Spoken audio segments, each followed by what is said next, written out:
Bom dia, queridos. Graça e paz. Mais um dia começando. Louvado e engrandecido seja o nome do Senhor.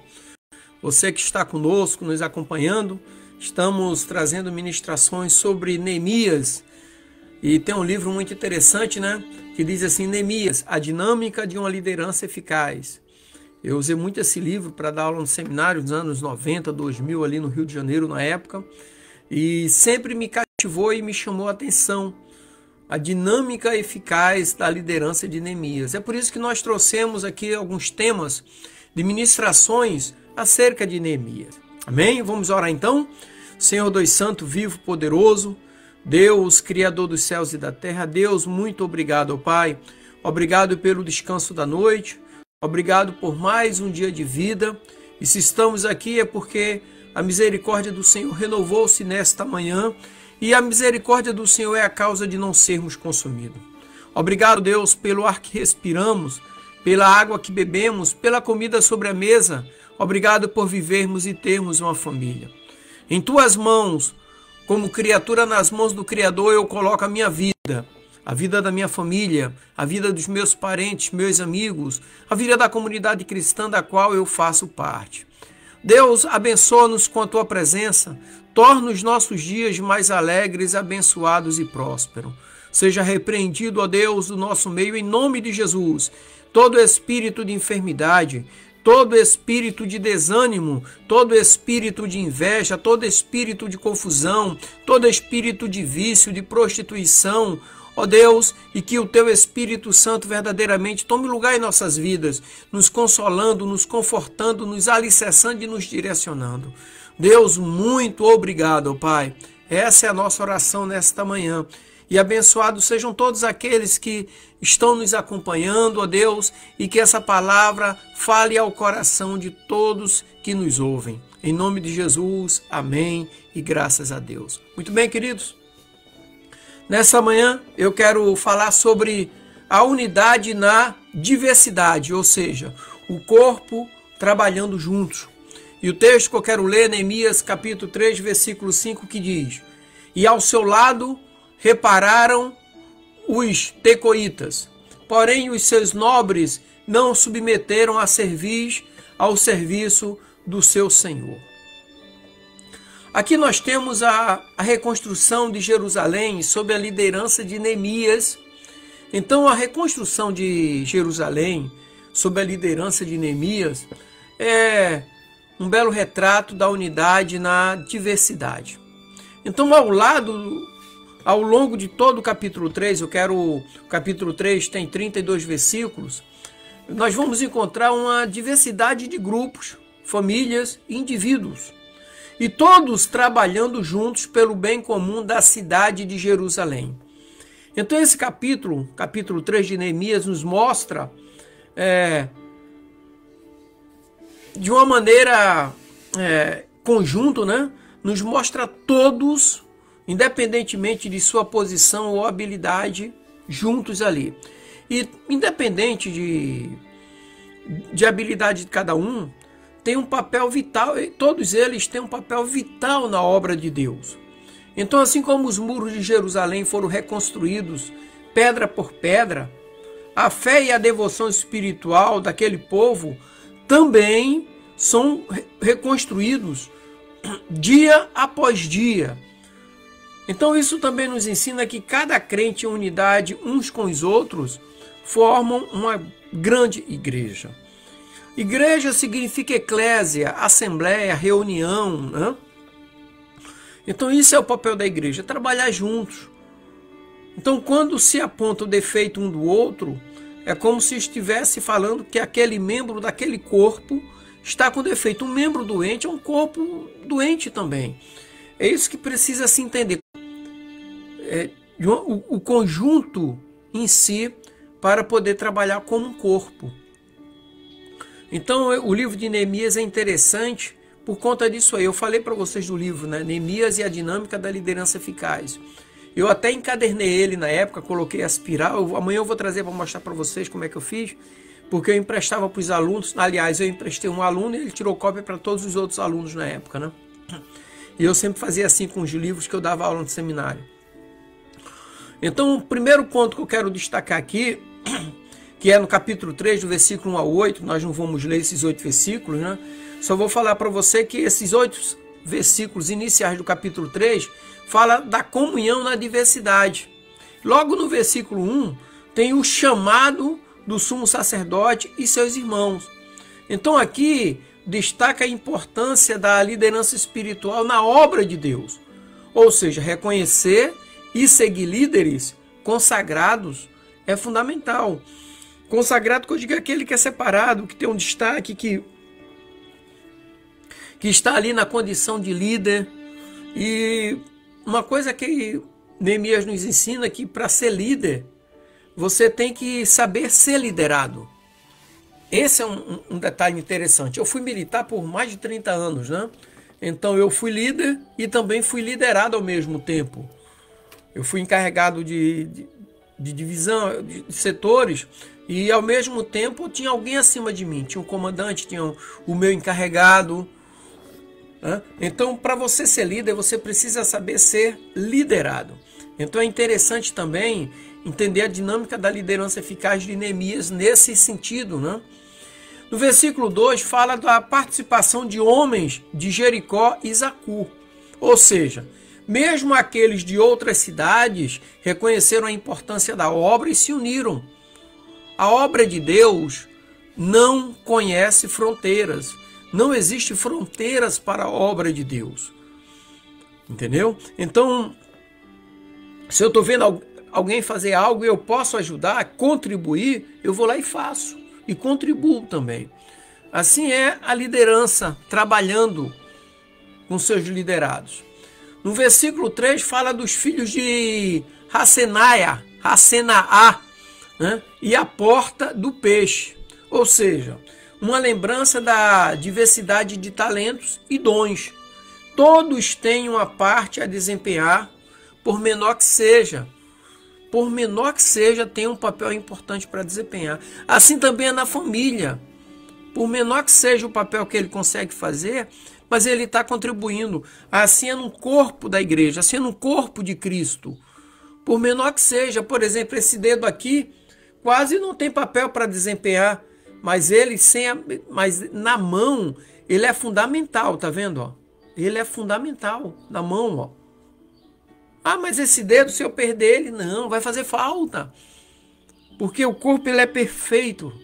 Deus, quando ele moldou o homem, ele fez o corpo perfeito. Cada membro do corpo com uma função específica para contribuir com os outros membros. Então, Neemias também nos mostra isso aqui. No versículo 8, fala da contribuição dos ourives e boticários. Ou seja, cada profissão e habilidade tem um lugar na obra de Deus. E cada um contribui de maneira única. Aqui nós temos os homens que trabalhavam com ouro. O outro do boticário é essência, perfume. Entendeu? Então cada um tem um papel fundamental na obra de Deus. E cada um também contribui de maneira única. Do versículo 9 ao 15, apresenta ali o desafio ou os desafios para a reconstrução, né? Para você refazer algo que está danificado, muitas das vezes é mais trabalhoso do que você iniciar do zero, ok? Quero mandar um abraço para o meu amigo, pastor Nilo Faustino, da Primeira Igreja Batista de Balneário Pissarras. Pastorzão, Deus o abençoe, abençoe sua esposa, irmão Valda, seus filhos, e esse chamado ministerial lindo, lindo, lindo, tá bom? Deus abençoe e tamo junto. Então, o segundo ponto é o desafio ou os desafios da reconstrução, que vai do versículo 9 até o versículo 15 do capítulo 3 de Neemias. Os desafios surgem todos os dias. E aqui em Neemias não foi diferente. No versículo 9, ali nós temos Refaias e o líder de Jerusalém. Então a liderança inspira pelo exemplo.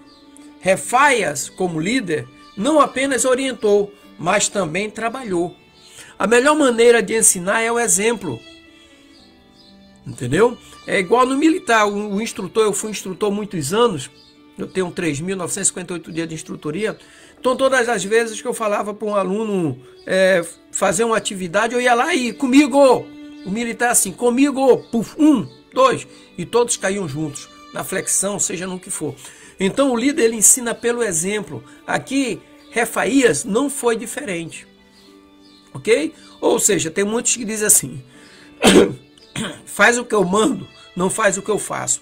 Na liderança faz o que eu faço. Igual o Paulo falou, né? Paulo, depois que disse, eu não vivo mais, mas Cristo vive em mim, primeira oportunidade que ele teve, ele falou, sede meus imitadores, como eu sou de Cristo. Porque ele já tinha falado antes, eu não vivo mais, mas Cristo vive em mim. E ele falou depois, sede meus imitadores, como eu sou de Cristo. Ou seja, faça o que eu faço. Então muitos dizem assim, faça o que eu mando, não, faça o que eu faço. Então, a outra situação do versículo 10 ao 12 aqui do capítulo 3 é a reparação por diferentes famílias. O que significa isso? Significa que a unidade familiar é vital na obra de Deus. Famílias inteiras estavam envolvidas, demonstrando comprometimento e devoção. Eu acho interessante quando Josué, depois de distribuir as terras, ele diz assim, não sei vocês, mas eu e minha família serviremos ao Senhor. Aqui Neemias, na sua dinâmica da liderança eficaz, ele mostra bem esse aspecto das famílias inteiras, marido, mulher e filhos envolvidos na reconstrução de Jerusalém, porque era o lar deles, a casa deles, ok? Do versículo 13 ao 15 tem a porta do vale e a porta do monturo. Ou seja, as áreas de desafios e renovação. Cada porta tinha um significado e representava uma área específica de restauração. Então isso também significa nas nossas vidas que nós temos portas que se abrem, muitas das vezes de maneira involuntária, que o inimigo aproveita para entrar. O inimigo ele vai sempre lutar na área dele, no terreno dele, quando nós deixamos. Então cada porta ali em Jerusalém tinha um significado e elas deveriam estar bem reparadas. Uma reparação que mantivesse as portas fortificadas. Assim também é na nossa vida espiritual. E ainda no versículo 13 ao 15 do capítulo 3 de Neemias, nós temos ali os moradores de Zanoa e Salum. Ou seja, reitera que cada indivíduo e cidade tinham um papel crucial na reconstrução, independentemente de sua origem. Jerusalém ela era conhecida como a cidade dos profetas. Quando Neemias veio reconstruída, ela já não era mais, era uma cidade em ruínas.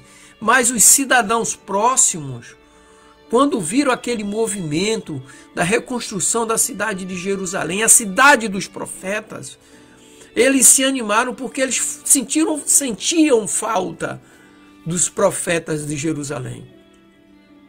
Eu acho interessante que em 2 Crônica 20:20 diz assim, crê no Senhor teu Deus e estarás seguros. Crê nos seus profetas e prosperarás. Então eu imagino que aquele povo que estava envolvido em cidades vizinhas, quando ouviram falar que Jerusalém estava sendo reconstruída, eles foram para lá porque os profetas representavam prosperidade também na vida de todos aqueles que estavam envolvidos. Amém? No terceiro ponto que eu quero trazer aqui é o papel dos levitas e sacerdotes, que é do versículo 16 ao 24 do capítulo 3 de Neemias. E no 16 e o 17 tem ali o ponto de Neemias e os levitas. Os levitas, dedicados ao serviço do templo, também participaram ativamente da reconstrução. Muitos hoje acham que levitas são músicos. Também são. Mas os levitas naquela época, se nós pegarmos o capítulo 32 de Êxodo, nós vamos ver que os levitas, quando Moisés desceu do Monte Sinai, e o povo tinha envolvido Arão e construído e feito um bezerro de ouro, Moisés falou assim, quem é do Senhor, vem para mim. Os levitas foram todos ali. E Moisés ordenou que eles desembainhassem a espada e passassem todos ao fio da espada. Esses eram os levitas, o zelo que eles tinham pela obra de Deus. Os levitas, quando as tribos se deslocavam no deserto, elas ficavam em volta do tabernáculo e as outras eram distribuídas em disposição de guerra, formando uma cruz que caminhava no deserto, né? Ao norte, ao sul, ao leste e ao oeste, formando uma cruz. E os levitas ficavam ali, representando que se todas as tribos fossem derrotadas, os inimigos ainda teriam que enfrentar os levitas num combate. E eles eram os mais ferozes, eram os levitas. Então aqui nós estamos vendo os levitas dedicados ao serviço do templo. E eles participavam ativamente da reconstrução. No versículo 22 aqui, nós temos os sacerdotes na campina. Eles não apenas lideraram espiritualmente, mas também se envolveram fisicamente na obra. Isso é interessante demais. Entendeu? Eles não ficaram com plancheta, faz isso, faz aquilo. Não, eles estavam fazendo. E Neemias à frente de todos ali. E também trabalhando. No versículo 23 e 24, nós temos Benjamim, Azub e Azarias. Então ali, a participação de líderes individuais mostra que todos, independentemente do status, estavam comprometidos com a reconstrução de Jerusalém, com a obra de Deus. E no versículo 24, tem a proximidade com a casa do Senhor. Ou seja, o zelo pelo espaço sagrado entre aquele povo que estava ali era evidente. Ou seja, mostra a reverência e o respeito pelo lugar de adoração. Talvez esteja faltando nos nossos dias isso. O respeito e a reverência pelo lugar de adoração. O quarto e último ponto que eu quero destacar aqui, que vai do versículo 25 ao 32, fala da incumbência, a inclusão de todos na obra. Então, no versículo 26 ao 29, ali nós temos os guardas da porta e os servidores do templo. Então, esses grupos mostram que todos, independentemente de seu status ou ocupação, são valiosos na obra de Deus. O irmão faz o que na igreja? Ele é o porteiro. Função excelente, porque é ele que recebe os irmãos para o culto. O irmão cuida, está no estacionamento. Função excelente diante de Deus também. Ele zela e cuida do patrimônio dos irmãos que estão chegando para a adoração e também do patrimônio da casa de Deus. Então todos têm uma função valiosa na obra de Deus. Versículo 29, nós temos ali Zadok e Semaías. Isso representa que cada indivíduo tinha um papel único e essencial na obra de Deus. Porque foram citados nomes como se fosse o meu nome e o seu nome. Então todos nós temos um papel único e essencial na obra de Deus. Versículo 30 e 32 mostra ali a casa dos servidores e mercadores. Então isso demonstra que a obra de Deus também necessita de suporte logístico e material. Precisa de suporte logístico e material. É a cantina que está funcionando, é a água que não está faltando para os irmãos beberem. Então isso é a logística e material que funcionam na casa de Deus. E ainda no versículo 32, que é o último versículo do capítulo 3 de Neemias, ali nós temos a unidade no propósito. Significa que todos os talentos e habilidades convergem para um propósito único. Naquela situação, qual era o propósito único? A reconstrução dos muros de Jerusalém e da cidade de Jerusalém. Então, quero concluir aqui nessa manhã com você, meu irmão, minha irmã, dizendo que a passagem de Neemias, capítulo 32, é mais do que apenas um relato histórico da reconstrução de um muro. É um relato que, na realidade, é um testemunho vivido como Deus usa variedade de pessoas, de todas as caminhadas da vida, de todos os lugares, todas as regiões, independente do idioma, para cumprir o seu propósito, o propósito de Deus. Independente da nação, independente da língua, a Bíblia nos ensina sobre povos, línguas e nações. Ali em Jerusalém, cidades vizinhas foram e atenderam ao chamado individual de Deus. E pessoas chegaram para ajudar. Porque Jerusalém era a cidade dos profetas. E a presença do profeta representava prosperidade. Então eu imagino que com a destruição de Jerusalém, as cidades vizinhas também sentiram essa destruição. Agora estava sendo reconstruído. Então o sonho estava sendo reconstruído. Cidades vizinhas também sentiram no coração, porque perceberam que o sonho estava sendo reconstruído, a prosperidade iria voltar para a região. Então assim somos nós, quando estamos envolvidos com a obra de Deus. A prosperidade do Senhor vem até nós. Amém? Então, queridos, que Deus te abençoe, continue derramando bênção sobre a sua vida, sobre a sua família, sobre seus parentes, sobre seus amigos e principalmente sobre você na obra de Deus. Deus abençoe. Graça e paz.